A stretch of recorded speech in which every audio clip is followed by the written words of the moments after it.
Hello again, everyone. Zakataki is here with my WWE Raw review for tonight, Monday, July 22nd, 2013, of course, live from the University of Texas in Austin, Texas. At least it wasn't Corpus Christi, because everyone knows Corpus Christi is one of the worst wrestling crowds. Anyway, tonight's Raw was actually pretty decent tonight. We have two matches that made official, kind of for SummerSlam. Like one match, the contract was signed. The other match, which I predicted last week, is now officially confirmed. They're calling it, and I like the catchphrase for it, The Best versus The Beast. Plus, we saw a great main event gauntlet, which involved the second match. That gauntlet was a great match for the gauntlet. And, spoiler, no Big Show tonight. I don't know what happened. Maybe they had some rewrites. But Big Show was scheduled to return tonight, but he never did. Maybe he returned on, like, a dark match or something, or before the show, but he didn't return on TV tonight as scheduled. And many people, and I will explain this when I get to the gauntlet, my thoughts on the gauntlet match later on, that Big Show, I thought was going to be an opponent in the main event gauntlet, but he never was. So, there you go.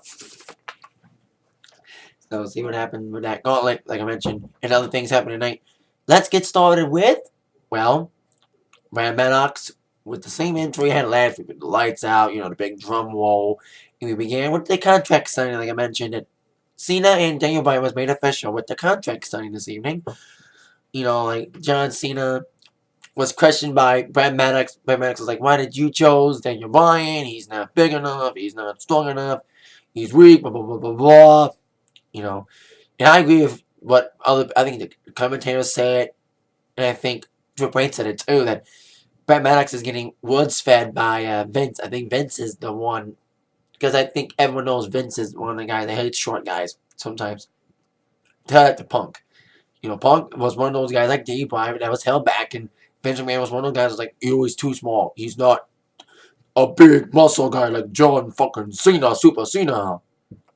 So it's not like that off-screen thing is getting on-screen. Especially Maddox, once again, like Vicky before him, getting stuck in the middle of the power struggle between Vince and Triple H as usual.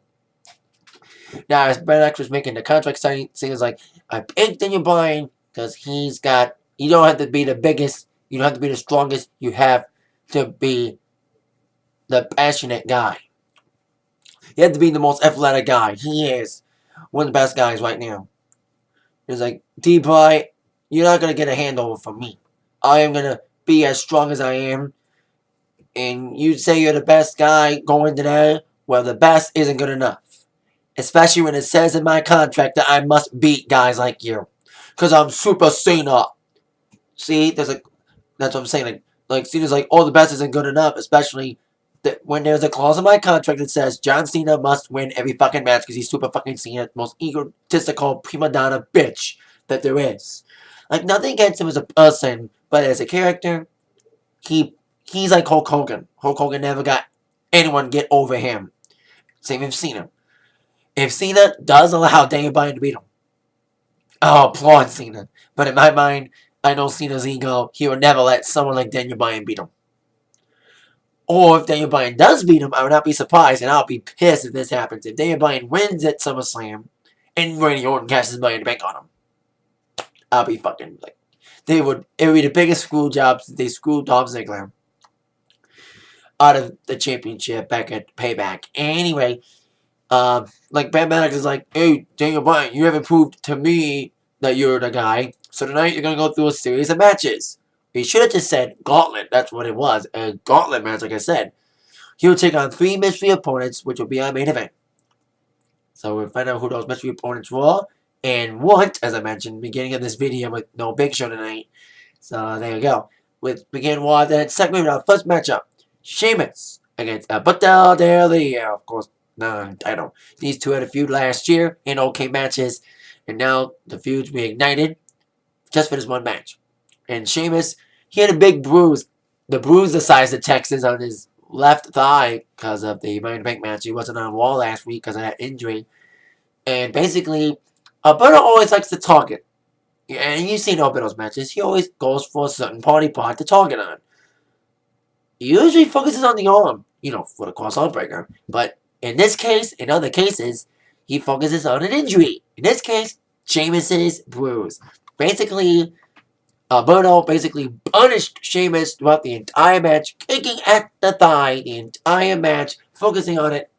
Like I said, the thigh had a target. The marking had a target. Indeed, the wheel fed on that target, kicking the bruise to hell, hurting Sheamus even more by causing pain to that thigh, making it hard to walk around. But despite the punishment that Sheamus was being given by the wheel by kicking his thigh that was bruised, Sheamus, of course, tried to fight back in his own Celtic Warrior ways.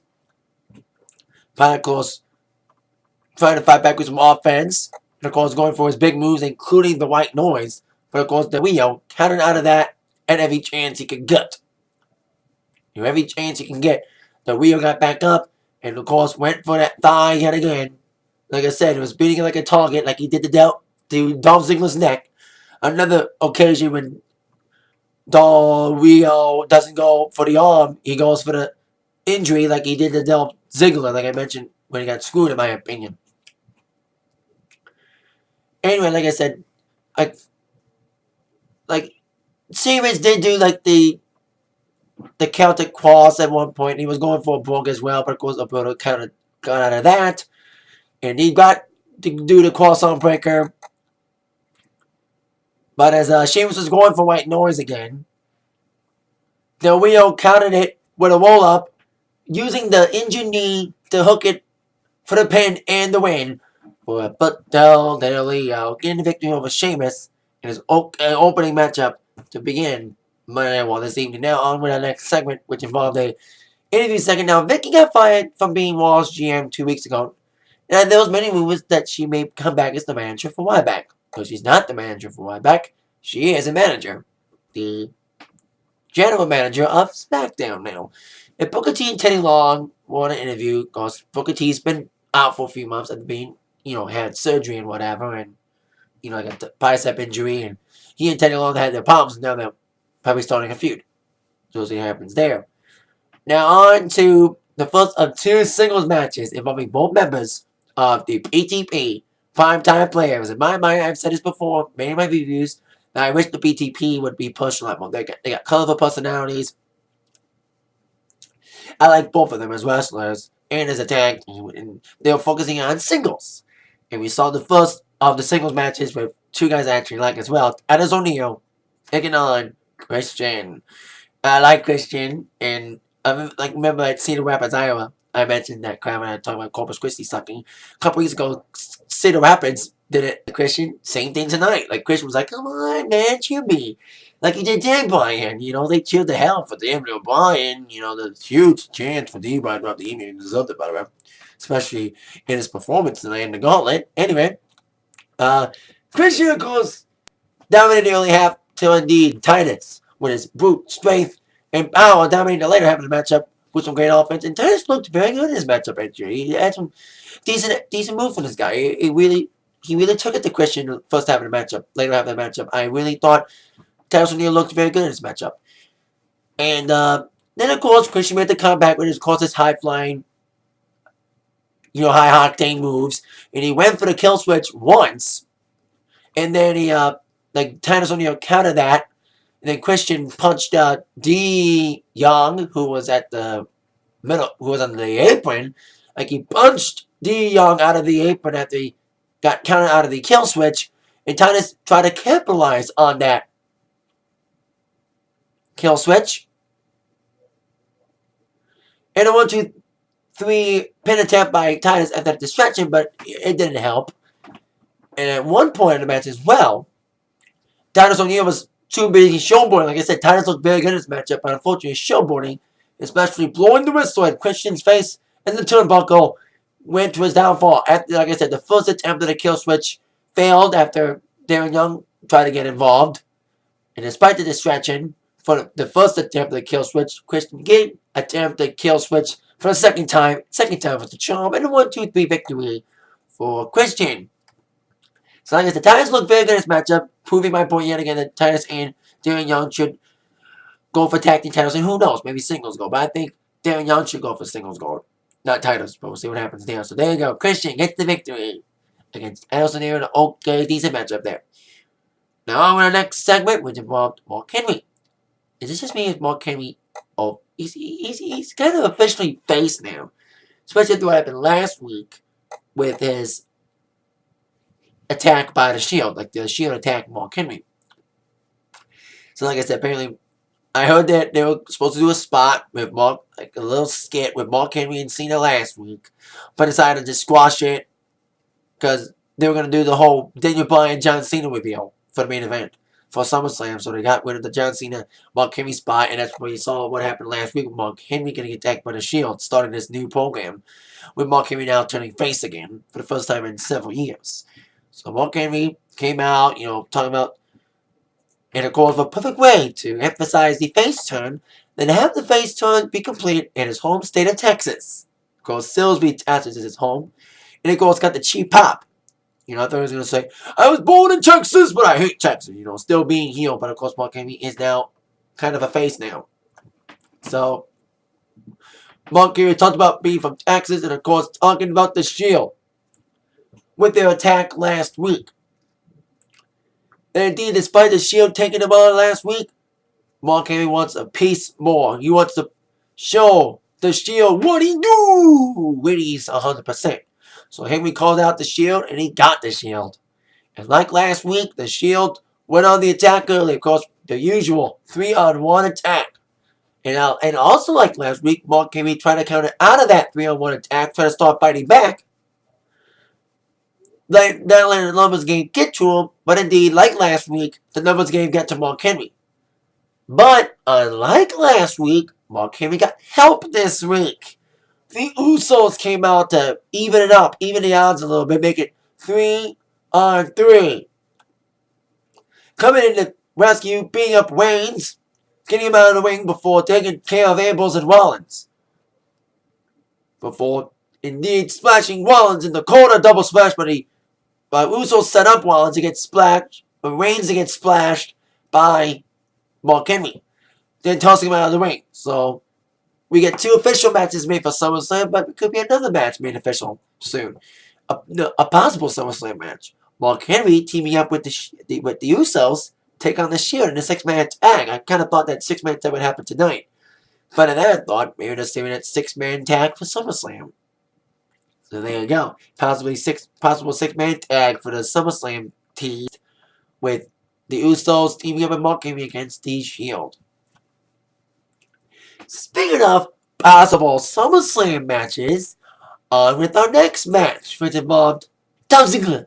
Taking on the other half of the BTP. I told you that Titus O'Neil wrestled singles. Now it's Darren's turn to wrestle single as Darren Young took on Dolph Ziggler. And like the Titus O'Neil Christian match, Darren Young looked very good against Dolph Ziggler as well. Dolph Ziggler came out first, with some great offense, going for his show-offy attitude, especially at the splitting from AJ, which he deserved it. But Ziggler was countering, like I said, countering the first half of the matchup, and indeed Darren Young going for his cocky little attitude moves, kind of like showboating like Titus O'Neil did in the Christian match. Young took over for the later half of the matchup, going for some killer offense as well. And, indeed, Young, like Titus O'Neil did in the Christian match, Young looked very good too. Young looked very good, including some killer moves. I think, like, there was one move where I think it was, like, I thought that was a cool spot. Yeah, there's an electric chair. Yeah, like, Dolph Ziggler was going off the top for something, or going for some big punches, and Darren Young came out with an inverted electric chair, like, little movie had the electric chair, and then, like, inverted, like, they said it inverted, like, instead of dropping him down backwards, it dropped him down, like, it was a cool spot by Darren Young in that matchup, that electric chair he did, that was kind of cool. But despite that decent effort by Darren Young's cocky little attitude, like Titus O'Neil's cocky attitude, caught him off guard in the Christian match. Did the same for D. Young. His cocky attitude led to the surprise zigzag and a 1-2-3 victory for Dolph Ziggler. But as Ziggler was ready to celebrate, here comes Biggie Langston, coming to spoil the party. Trying to attack Ziggy as AJ was at ringside accompanying him. Apparently AJ and Big E are lovers now. So as Vince was trying to take care of Dolph in the post-match attack, Ziggler came flying back in action, attacking Big E, closing him off the top, and then jumping back in the ring. But as Big E was going back in the ring, Dolph Ziggler avoided further damage by sliding out like the show up that he is. I said this last week that it's going to be one of 3 possible matches at SummerSlam involving Dolph Ziggler. Dolph Ziggler against Big E. Or Dolph Ziggler versus Big E and Del Rio for the world title. Or just Dolph Ziggler and Del Rio. Well, apparently Del Rio's not... We don't know who's facing Del Rio yet. But I bet you now it won't be Dolph Ziggler. That they're focusing more on the Dolph Ziggler Big E feud. So I bet you it will be Big E against Dolph Ziggler one-on-one at SummerSlam. Maybe 2-on-1 because AJ may get involved. So there you go. Dolph Ziggler gets the victory and avoids a further post-match attack by Big E Langston. Now on to the next segment. Miz TV. God, I channel stuff doing this. I was watching Diners, Drivers, and Dives because I knew that this segment was going to suck. Well, I kind of watched it. Especially the nip slip. I didn't see the exact nip slip per se. I think I kind of saw the nipple kind of out of place. I was like, was there a nip slip? And there was a nip slip involving one of the Bellas. And the entire segment got booed. And they deserve to get booed because the entire Divas, besides, I think everybody got booed besides Natalya. Natalya should be pushed more because she's the fucking wrestler, the Divas. It's like wrestlers, especially when they chanted you can't wrestle to Ryback later on, which he also deserved. You know, because Ryback's a bodybuilder. And he can't wrestle. The Divas, they focus more on supermodels than wrestlers. But hearing that Karma may come back, I mean, who was that? Karma maybe return to television in some way. Who knows? Maybe Karma is coming back to WWE. But today we got these prissy divas to deal with, including a new diva, Eva Marie, who kind of slapped Jerry King Lawler. I think Eva Marie was doing what every other diva's been wanting to do to Jerry Lawler for years. Slapping him because he's a pervert. You know, puppies! Something you can't say anymore. I miss the days of puppies. But anyway, like even when we slapped Jerry and the whole segment was killed, well, it was already dead on arrival because the fans were booing it. You know what I mean? They deserve to get booed. So, there you go. The only good part of that segment, like I said, was the nip slip. Was it Nikki Bella? I can't tell the Bellas apart. I can't. You know, twins always confuse me. You know what I mean? I've dealt with twins in the past. You know, I have had schoolmates that was twins, and it's always hard to tell them apart.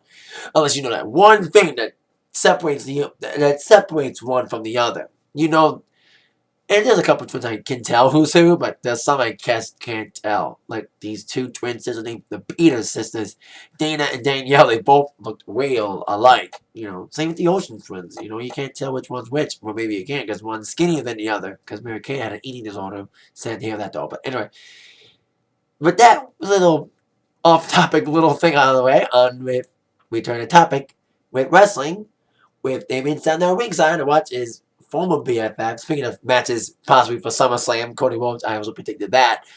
That match will probably take place Cody Rhodes against Sandow. But Cody Rhodes tonight was against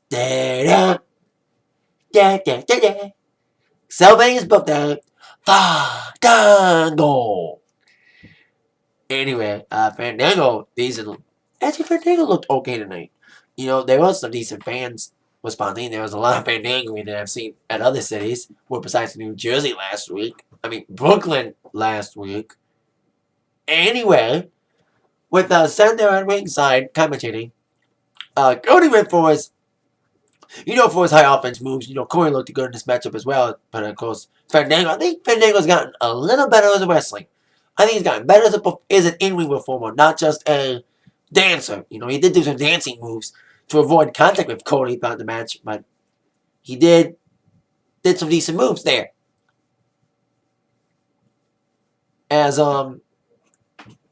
Fandango tried to do all his fancy little off-wing move, but then did some moves of his own. You know, some face locks and stuff, like trying to weaken Cody up. But then Cody came flying back, what it calls his high-octane style, and his physical style, and I think he should have won Money in the Bank SmackDown, not Sandow, because I was surprised. I said in my review last week of the pay-per-view that I was very surprised Sandow won. the Money in the Bank of the World title because Sandow hasn't won a singles title yet. Cody's been a singles IC champion. So there you go. But as Cody was getting back in the game here, Sandow tried getting involved. But as Sandow and Fandango was on the apron, Cody Rhodes' beautiful disaster kicked both of them. As I think Sandow was trying to use the briefcase to hit Cody because I think referee got distracted by Summer Rae. And that's when Sandow tried to get involved in the matchup and got hit with a beautiful disaster kick by Cody. And also Fandango at the same time and getting hit with the briefcase in the meantime. After that kick, Cody got to nail the crossroads and a 1-2-3 victory for Cody Rhodes despite help and distractions from Damien Sandow. And I kind of predicted it. I predicted it last week, and I predicted it again in my attack line today, that Cody Rhodes will wrestle Sandow at SummerSlam, and I would not be surprised if they decide to put the Money in the Bank briefcase on the line. And it looks like they may do that. So we'll see what happens there. So Cody Rhodes get the victory despite distractions from Sandow, who he likes to once again point out that he's still Mr. Money in the Bank. Now, on with our next segment, which I said as my attack line as well, that we all knew CM Punk and Brock Lesnar, the build-up had begun for the match at SummerSlam. And I said in my attack line that the match is going to happen, but in WWE land is going to figure out when it's going to be official. Because Brock Lesnar took a month to answer Triple H's challenge for SummerSlam last year. And this year, it took Lesnar only a week to answer the Punk challenge. After last week, Lesnar started the feud by attacking Punk last week. Punk did challenge Lesnar tonight, officially challenged him tonight for the match at SummerSlam. And it was accepted pretty quickly. Of course, Punk came out saying that Lesnar beat him up last week. And no matter what happened, that he was punished a lot last week, getting nailed by Lesnar on Raw last week after getting screwed out of the Money in the Bank briefcase, getting nailed with a ladder, getting attacked by Paul Heyman, getting screwed by Heyman. And despite all of that punishment, I am still standing. You beat me down, but you can't keep me down. And indeed, Punk is saying that he's not scared of Brock Lesnar because he took it to people like Cena, The Rock, and of course The Undertaker. Those latter two, The Rock and Undertaker, were losing efforts, but losing fighting efforts by CM Punk, especially that match against Taker at Mania, which was awesome. Man, that was awesome as one of our main events this evening, but still. Anyway, Punk then, of course, like I said, challenged Brock Lesnar, and I bet you that when they release the poster involving this match, I would not be surprised if this tagline does get in there. I like this tagline. And it's the title of this video. The Best versus the Beast. It's like my subtitle for this review. You're gonna see on the subtitle of this video is gonna say The Best versus the Beast. And I like that catchphrase. That's a good tagline. That is a great advertising slogan for this main event match for SummerSlam. And Paul Heyman accepted via satellite. And Punk knows that sometimes when you're via satellite, it's usually fake via satellite. Because I've seen that before. I think that one time at John Cena, they said that John Cena's at his home. But then later on, they took away all the fake stuff and revealed that John Cena was in the arena. That's what I thought they would be doing with Paul Heyman. Having him being fake via satellite. And even Punk fed onto it. Saying that, Heyman, I know you're not via satellite. You're here. Stop lying like you always do. Show your face because I want to beat your ass. And Heyman's like, I like that catchphrase. I like that thing. Like I said, about the live via satellite thing, even Punk wasn't buying it. He kind of had a sneaky suspicion it was another fake via satellite gimmick that WWE always does. But he is really in the arena, not via satellite. So, Heyman's like saying his usual thing, like, Punk, without me, you would be nothing, blah, blah, blah, blah. Lesnar's going to kick your ass, and we accept the match at SummerSlam. But the tagline made to be changed. That Brock is not just the best. He is the best and the beast. So there you go. Now, I like Punk and all. And I want Punk to win this match, but Brock Lesnar's a fucking monster. In a real fight, many people say Brock Lesnar can beat Punk. I know there's a lot of Punk cynics out there, a lot of Punk critics that say that Punk's going down at SummerSlam. I almost hate to agree with them. Because I like Punk and all, but Punk may get destroyed by Lesnar. you know. But Punk took it to a lot of people, you know. He beat Ryback with a little help with Brad Maddox. But anyway, in the Shield. So there it goes. See what happens here, but it's official now. CM Punk, Brock Lesnar, and SummerSlam is made official now. After the build-up, and the build-up will probably continue on until SummerSlam, and the tagline says it all. The best versus the beast. I like that. Now on to our next match, which involved Wade Barrett against Rob Van Dam. A lot of Paul Rob Van Dam fans. And Wade Barrett left Wade earlier. I think, like, Already was on the top rope after this thumb thing, and Barrett caught him off guard by attacking him as RVD was showboating on the wing apron, and then RVD kicked him to the face a few times. I think it kind of got the blood going because you saw that Wade Barrett was bleeding from the mouth a little bit. I think one of those early punches or kicks to Barrett kind of made his mouth bleed a little bit. So goes RVD, came in with his unorthodox style, you know, his big moves, you know, the monkey flip, you know, the rolling thunder, and his springboard off the top rope thing, that was kind of cool. You know, his rolling thing off the top, that was kind of a cool thing. And then despite those high-flying moves, of course, Barrett trying to get into it, but Barrett didn't have much offense. Despite having early offense in the beginning, trying to fight back, Barrett was kind of a squasher, almost. As of course, RVD got the nail, the 5-star frog splash for the victory. After just weak offense attempts by Wade Barrett. Now, Wade Barrett made people's minds, was another man who should have won Money in the Bank in many people's minds.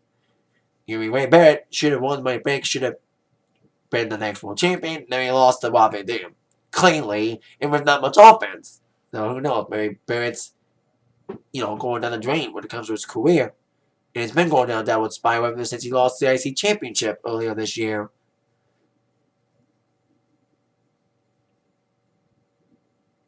To Curtis Axel at Payback. So there you go. RVD gets a victory. Let's move on to the main event, our Gauntlet Match series, which of course involved Daniel Bryan taking on what would be 3 opponents. The first was Jack Swagger. And Swagger, of course, came in, you know, we the people, with, of course, Zeb Coulter and what would end up being the second opponent, and I predicted that right away, that it was going to be Cesaro.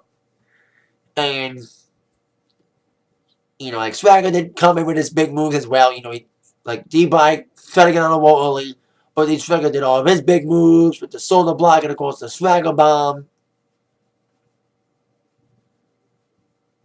And despite his big offense moves, with his big moves, D-Bry got the big win with the Yes Lock in the victory for D-Bry in his first match of the Gauntlet. Now, the second and the best match of the Gauntlet, Antonio Cesaro against D-Bry. Now, this was the best match of the Gauntlet. Now, last week you saw RVD against Jericho, which was mostly a high-octane wrestling match. This was a fucking clinic tonight. This main event match was probably one of the best main event of Walls in a while. Last week was great too, but this match is just pure fucking. This was pure fucking wrestling. It was this back and forth match between Daniel Bryan and Cesaro, and Cesaro proved once again why he should. Why Cesaro's another guy who should be fucking champion, who should be bigger than he is. Because Cesaro is a fucking great wrestler, and he showed it tonight with some great uppercuts. There was some great spots about it, like uppercuts up the top rope. It was a long match. They gave it the time it deserved. And the spot it deserved, the main event. But unfortunately, it was in the middle of a gauntlet. If it was not part of the gauntlet, it would have been a lot better. But still, for being the second match in what would end up being a gauntlet match, it was the best match in the gauntlet. It was just a fucking badass match. You know, great moves. It's like I said, a clinic of wrestling moves. You know, reversals and counters and near falls. It was just a very intense match between these guys. And it was a very long match, like I said, and it deserved the time, and it deserved to be part of the main event. You know, I'm happy it got to be part of the main event. So there you go. And it was just high octane, pure wrestling. It was just great uppercuts. And of course, Cesaro tried to go for his big move, the neutralizer. And of course, D-Bry came in with his high flying moves. the yes and no punches, movements. Like they weren't just punching it out; they were gutting it out in great moves. And it was like at least 25 minutes. But of course, Bryan countered with the back drop from like he reversed the neutralizer attempt at one point, and then Cesaro after some uppercuts outside the ring and stuff. D-Bryan was flying as much in the corners and stuff, and as Cesaro was going for another uppercut, D-Bryan countered it with a roll-up and a 1-2-3 victory for Daniel Bryan. It was a great high-octane wrestling action in this matchup. Now, this is the third match in the gauntlet, and there was like the wah-wah-wah moment. I think a lot of fans said it, were thinking the same thing. I was like, okay, Swagger's the first opponent, Cesaro's the second opponent, and Big Show's the third opponent. Because like I said in the beginning of this video, Big Show was supposed to return tonight. But instead, the third opponent was Ryback. What the fuck? That's stupid. Ryback. And Ryback's not the guy anymore. It was like taunted, and the crowd really fucking deserved applause for what they did to him. He got "You Can't Wrestle" chants. Where are those chants for John Cena and 99% of the fucking divas on the roster? Where's the "You Can't Wrestle" for the divas? We need "You Can't Wrestle" chants more often. For people like the divas and John Cena. I think we did hear "You Can't Wrestle" for John Cena before, but not as often as we should. Orton too, for that matter. Anyway, it was a fucking beatdown, man. A typical Ryback destroyer. Ryback can't wrestle. He's a fucking brute. He's like Brock Lesnar, but worse. He just beats people. Because everything he did fucking hurts. That one move that he did. Like, especially that one clothesline. Oh, God, that was a fucking... You can tell Ryback wants to hurt people. He doesn't want to wrestle. He just wants to hurt people. Like I said, that clothesline he did to D-Bryan. He flipped D-Bryan with that clothesline. I was like, here's D-Bryan. Here's Ryback, and here's D-Bryan. Here's Ryback. He flipped. Like, D-Bryan, like, here's Ryback. Ryback. Like, flip. D-Bryan flipped that killer clothesline. Proved that Ryback's a fucking brute, and he is. And at one point, Ryback set up a table in the middle of the matchup. But despite that, D-Bryan came flying back, and D-Bryan had already had to endure 2 matches. And I'll give D-Bryan credit. He proved tonight why he should be the fucking #1 contender. Because he had to fight 2 matches. Especially fight Ryback after a grueling 20-minute match against Cesaro. And he still fought Ryback. And he still fought him to the best. He still delivered his high-flying goat moves. The flying goat. He did go for a goat move in the second match against Cesaro. Flying in the middle rope, landing on both Cesaro and Swagger in that second match. Forgot to mention that spot too, but and at one point D-Bryan did have the yes lock at one point. Twice. The first attempt, Ryback blocked the Goldberg, what do you want to call Ryback? Like Bryan, the first attempt at the yes lock, Ryback blocked it, but he did get the yes lock again the second time, but Ryback got to the ropes. I was like, come on, this match should have been over, because I thought this match was going to be... I thought that Ryback was going to be the third opponent, then the Big Show was going to be like the last piece. I thought this Ryback match was going to be short. That's what I thought was going to happen. Like, this Ryback match was going to be like a minute, and then Big Show comes out. But it wasn't. It was longer than it should have been. So, Ryback strength, he powered down in the later in the matchup. And of course, as Bryan was trying to fly back with some big moves, especially a middle rope move, Bryan got caught by Ryback, and Ryback slammed the D-Bryan through the table. And before that table spot, he slammed it on the concrete. Man, that was a big hit as well. Then came the slam on the table, which led to the disqualification. So here comes John Cena. Now, John Cena got warned by Daniel Bryan, saying to Daniel Bryan, I want to do this, Cena, on my own. I don't need anybody's help to win this gauntlet match tonight. If you interfere during the match, all the stuff you said about me tonight, about how I deserve this, all the stuff you said about me, will be all for nothing. Because it'll prove that you're talking out of your ass, that you were full of crap. But John Cena came after the match. He came after the disqualification and beat up Ryback, kind of aimed Daniel Bryan, because Like Cena said that Daniel Bryan during that segment that they were talking a lot with D. Bryan told him not to interfere during the match. John Cena's like, I want you in one piece at SummerSlam. So Cena took care of Ryback, beat Ryback, clotheslining him and stuff, taking him out of the ring, and he kind of helped D. Bryan up, showing respect, and D. Bryan was in the ring, something, yes, yes, yes. And then Vince McMahon and Bryan Maddox was in the ring. By the way, need to mention one other thing.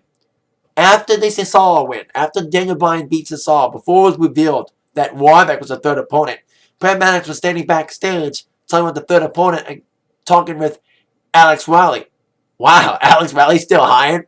Alex Riley's still in the fucking company? That's what probably, not just my thought, but everyone else's thought when they saw Alex Riley talking to Brad Maddox. Wow, Riley's still in the company? Isn't he fired? Will he be fired? I bet you will be fired by the end of the year. Anyway,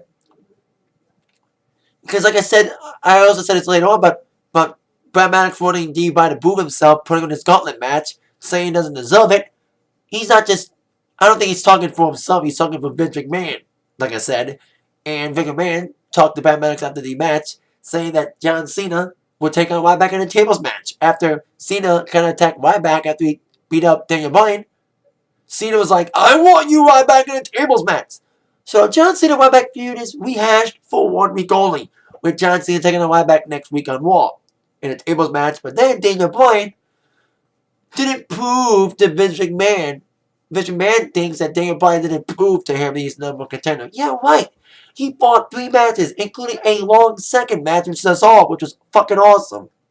He still doesn't think D. Bryan deserves it, storyline-wise. D. Bryan deserves it, in my mind, and everybody else's minds.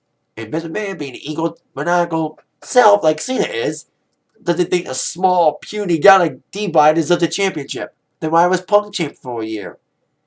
And D. Bryan was champ for 4 months and lost in 18 seconds. I hope that Dan Bryan does win the championship and doesn't get cashed in by Orton, like I mentioned beginning of this video as well.